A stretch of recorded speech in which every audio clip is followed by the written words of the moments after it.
मुसलमान या यहूदी या ईसाई हैं, यानी कोई शख्स किसी कौम और मजहब का हो जो खुदा और रोज़े क़यामत पर ईमान लाएगा और अमल नेक करेगा, तो ऐसे लोगों को उनके अमाल का सिला खुदा के हाथ से मिलेगा और क़यामत के दिन उनको किसी तरह का खौफ ना होगा, ना वो गमनाक होंगे। यानी कि क़यामत के दिन जो इन किताबों पर मान रहा है उसको निजात का खुशखबरी दी है। और फिर लिखा है कि जब हमने तुमसे अहद किया और कोहे तूर पर तुमको उठा खड़ा किया और हुक्म दिया कि जो किताब हमने तुमको दी है उसको जोर से पकड़े रहो और जो उसमें लिखा है उसे याद रखो ताकि अजाब से महफूज रखो। सो मेरे अजीजों, मेरे मुसलमान बहनों भाइयों, आपको कुरान जवाब देता है सूरतुल बकरा उसकी 63 आयत में कि जो किताब यानी तौरात और अंजील हमने दी है उसको पकड़े रहो और उसमें जो लिखा है उसे याद रखो ताकि अजाब से बच सको। सो ये जो किताब है आपको अजाब से बचाती है।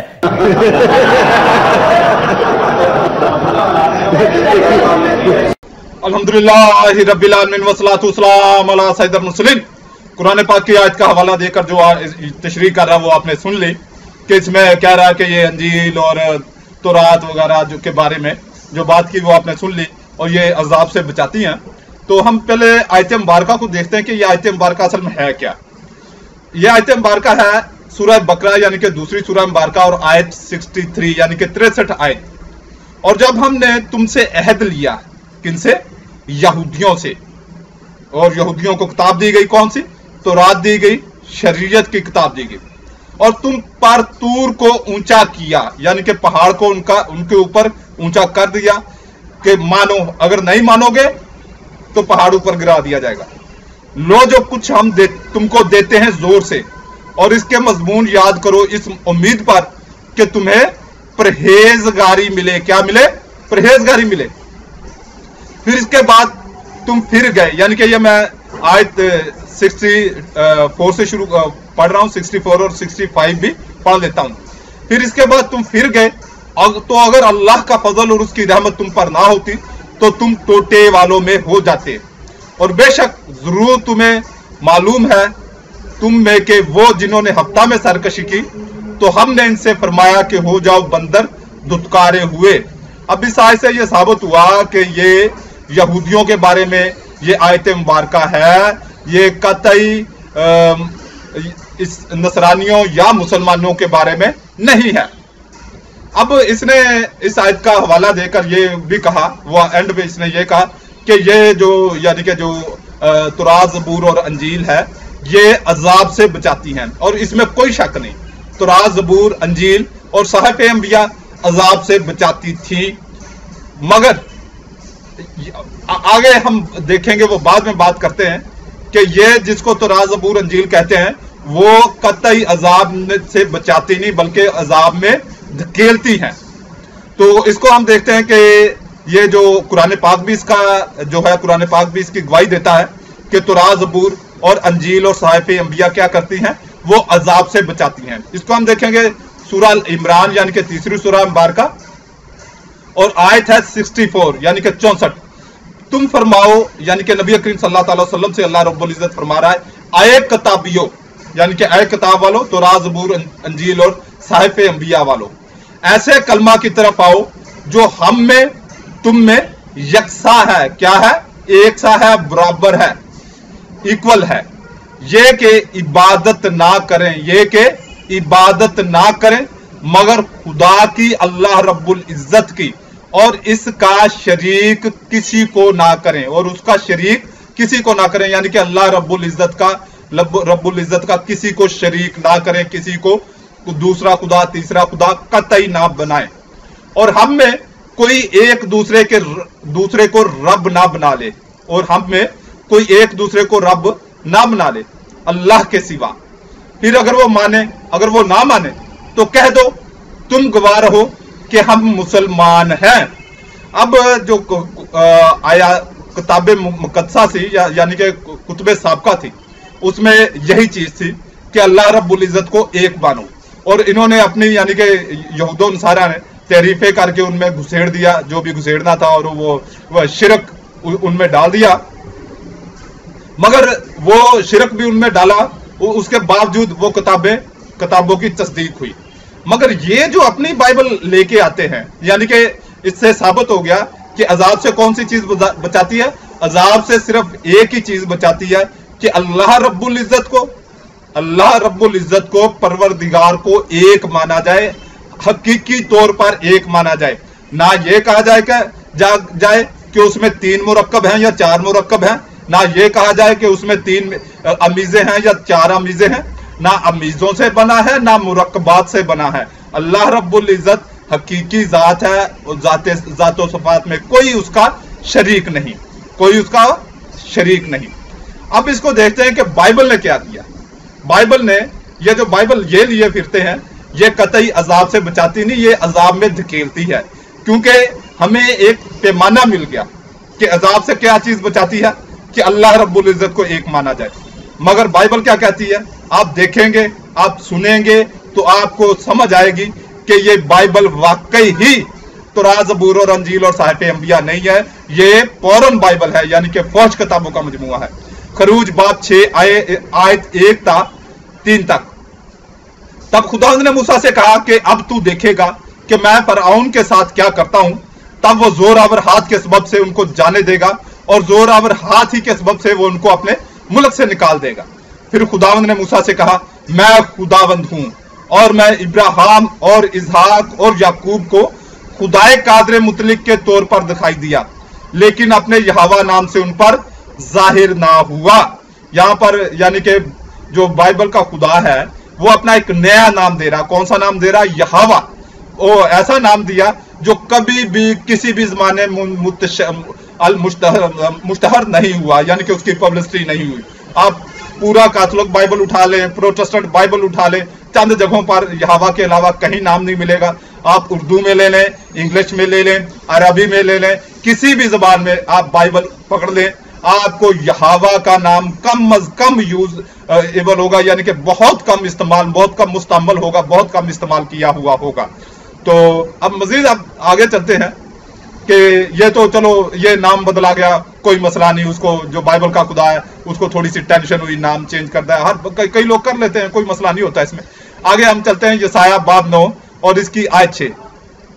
इसलिए हमारे लिए एक लड़का तवल्लद हुआ। क्या हुआ? लड़का तवल्लद हुआ और हमको एक बेटा बख्शा गया और सल्तनत उसके कंधे पर होगी और उसका नाम अजीब मशीर खुदाए कादर, अजीब मशीर खुदाए कादर, अजीब मशीर खुदाए कादर। और यही चीज अजाब में ले जाती है कि जब एक तवल्लद हुई चीज को, पैदा हुई चीज को खुदाए कादर कह दिया जाए। अजीब मशीर खुदाए कादर अब्दियत का बाप, सलामती का शहजादा होगा। और फिर हम मजीद देखते हैं रोमियो 9 बाब और इसकी आयत 5। और कौम के बुजुर्ग उन्हीं के हैं और जिस्म के रूह से मसीह भी उन्हीं में से हुआ, जो सबके ऊपर और अब तक खुदा महमूद है। आमीन। और ये मैंने ये आपके सामने पढ़ दिया कि ये गंदगी, ये गलाजत है इस किताब में कि पहले तो ये खुदा का जिक्र, चलो उसने नाम बदल लिया, कोई बात नहीं, नाम बदल लिया, उसका नाम इतना पब्लिसिटी नहीं पा सका, मशहूर नहीं हुआ, ये बाइबल की बात है, तौरात, ज़बूर, अंजील और साहिफ़े अंबिया की कतई नहीं है।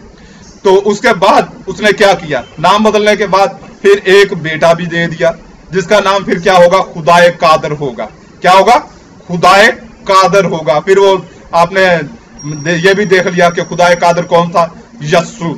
वो यस्सु जिसके बाप का आज तक पता नहीं चल सका कि यूसुफ बिन एली था या यूसुफ बिन याकूब था। अब एक और खुदा का, यानी कि ये तीसरा, ये 2 खुदा हो गए, ये 2 मारूफ खुदा हैं। अब जो तीसरा खुदा है, जो सबसे ज्यादा मारूफ है, सबसे ज्यादा मारूफ है, चाहे एथीस्ट है, किसी भी मजहब मिल्लत का है, वो इस खुदा पर लानत किए बगैर नहीं रहता। चाहे वो बुत परस्त है, चाहे वो मुशरक है, चाहे कोई भी है, वो ये जो तीसरा खुदा है इस किताब का, वो ऐसा लानती है कि कोई मजहब मिल्लत का शख्स उस पर लानत किए बगैर नहीं रहेगा। मैं नहीं कहता, क्योंकि मैं कहूंगा आप कहेंगे कि ये गड़बड़ कर रहा है। आप सैमी सैमसन और इसके टीजी खां के जुबान से सुन लें। देखिए 2 क्रंथियों उसका 4 बाब उसकी 4 आयत। यानी उन बेईमानों के वास्ते जिनकी अक्लों को इस जहां के खुदा ने अंधा कर दिया है। इस जहान के खुदा ने यानी शैतान ने। और 2 क्रंथियों 4 बाब में लिखा है कि जो शख्स ये नहीं मानता कि मसीह जो खुदा की सूरत है, उसके जलाल की खुशखबरी की बातों को नहीं मानता, उसकी रोशनी तक नहीं पहुंचा, उसको यानी कि वो बेईमान है और उसको, उसकी अकल को, उसके जहन को, उसके दिल को, उसकी आंखों को इस जहान के खुदा ने अंधा कर दिया है। और इस जहान का खुदा कौन है? ये इब्लीस है, ये शैतान है। आपने सुन लिया कि कौन सा खुदा का इन्होंने खुदा बनाया हुआ, यानी कि इब्लीस को भी ये किताब खुदा बनाती है। तो ये इसका मतलब है कि ये जो बाइबल है ये सरासर अजाब की तरफ ले जाने वाली है। किसकी तरफ ले जाने वाली है?